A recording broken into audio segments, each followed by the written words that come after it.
ഗാസയിൽ കൂട്ടക്കുരുതി തുടങ്ങിയിട്ട് 2 വർഷം എത്താറായിരിക്കുന്നു.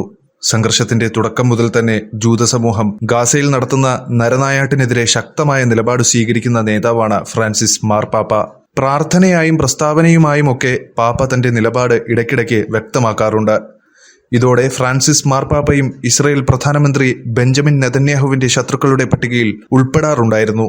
എങ്കിലും തന്റെ നിലപാടിൽ ഉറച്ചു നിൽക്കുന്ന പാപ്പ ഗാസയിലെ കൂട്ടക്കുരുതിക്കെതിരെ അദ്ദേഹത്തിന്റെ വിയോഗത്തിന് തൊട്ടുമുമ്പ് ഈസ്റ്റർ ദിനത്തിലും അഭിപ്രായം പറഞ്ഞിരുന്നു. ഈസ്റ്റർ ദിനത്തിലെ പ്രസ്താവനയ്ക്കെതിരെ നെതന്യാഹുവിന്റെ മറുപടി എത്തും മുമ്പായിരുന്നു പാപ്പ വിട പറഞ്ഞത്. എന്നാൽ ഹമാസ് ആകട്ടെ മാർപ്പാപ്പ തങ്ങളുടെ പൗരന്മാരോട് സ്വീകരിക്കുന്ന മാനുഷിക നിലപാടിൽ നന്ദിയും പറയാറുണ്ട്. ക്രൈസ്തവ ഭൂരിപക്ഷ രാഷ്ട്രങ്ങൾ മിക്കതും ഹമാസിനെ തീവ്രവാദികളെന്ന് മുദ്രകുത്തുമ്പോൾ അതൊന്നും കണക്കിലെടുക്കാതെയാണ് ഹമാസിന്റെ നിലപാട്.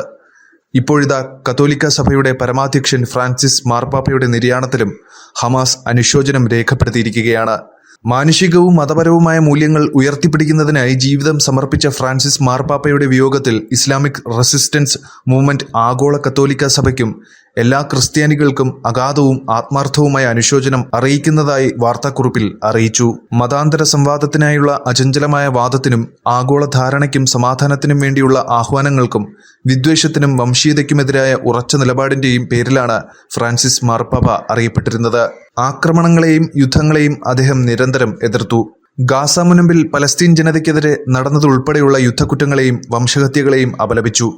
മാർപ്പാപ്പയുടെ ധാർമ്മികവും മാനുഷികവുമായ നിലപാടുകളെ ഹമാസ് പ്രസ്ഥാനം വളരെയധികം അഭിനന്ദിക്കുന്നതായി പ്രസ്താവനയിൽ വ്യക്തമാക്കുന്നു.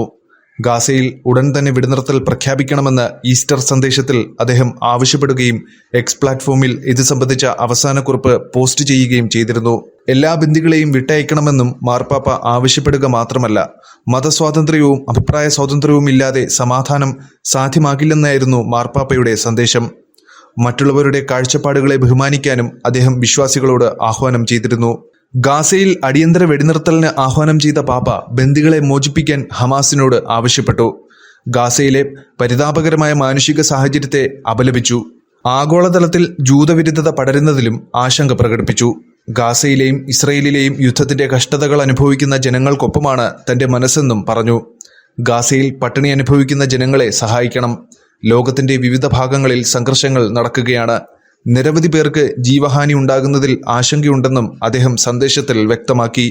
യുക്രൈൻ യുദ്ധത്തെയും അദ്ദേഹം ഈസ്റ്റർ സന്ദേശത്തിൽ പരാമർശിക്കുകയുണ്ടായി. പിന്നാലെയാണ് പാപ്പയെ അനുസ്മരിച്ച് ഹമാസ് രംഗത്ത് വന്നത്. മാത്രമല്ല, പാപ്പയുടെ സംസ്കാര ചടങ്ങിൽ ഹമാസ് മേധാവികളിൽ ചിലർ പങ്കെടുത്തേക്കുമെന്ന് സ്ഥിരീകരിക്കാത്ത ചില സൂചനകളും പുറത്തുവരുന്നുണ്ട്. പ്രായോഗികമല്ലെങ്കിലും ഹമാസിന്റെ ഈ നിലപാടും ഇപ്പോൾ ചർച്ചയാവുകയാണ്.